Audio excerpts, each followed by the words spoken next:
In today's episode, I'm talking about why trying is really more like failing. This is how legends are made.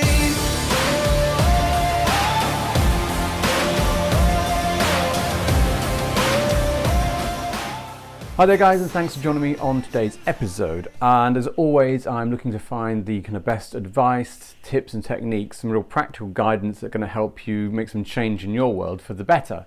And I wanted to give you something today just to think about, and it's something I enjoy. It's about language again, which is kind of my kind of favorite areas to explore and discuss. And it was about to understand something about the word trying. Now, also, we can often say this phrase, either our children say it or friends say it, we say it ourselves when we are trying to go and do something. I'll go and try that soon, or I'm trying to bake a cake, or I'm trying to get the kids out to school, or I'm trying to do whatever. And I wanted to bring this to your attention, and something you can either think about or ignore, dismiss. It doesn't matter, but just have something to just consider. And it is about understanding the word trying, to try something. It is a bit of a middle no man's land. And sometimes, and I think there were some cases that were written about this, that when we actually say I'm trying to do something, actually physiologically our body responds. Our muscles can begin to tighten and tense up, particularly our shoulder muscles, which is not uncommon. When we're thinking we're trying to do something, we already go into a state of 50-50, or it could be 75-25, but there's a part of us, when you're using this phrase, that is anticipating a degree of failure, that it's not going to work out.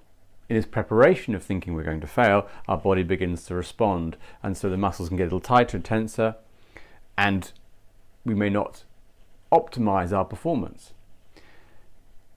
And the word trying itself is fascinating, because if you take the example of trying to open a door, well, you can't really do that. It's like trying to lift a chair.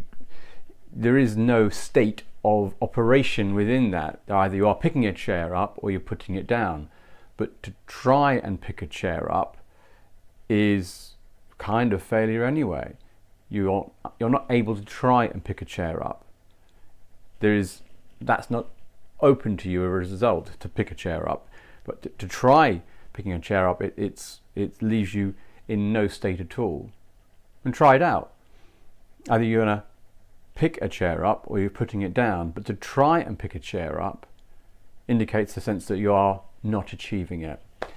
And it's just kind of a interesting wordplay that I invite you to consider and think about, that when we are saying that we try something, it actually can be we're setting ourselves up either for a 50-50 outcome, so we're not expecting success, or two, that it's actually unavailable as a result.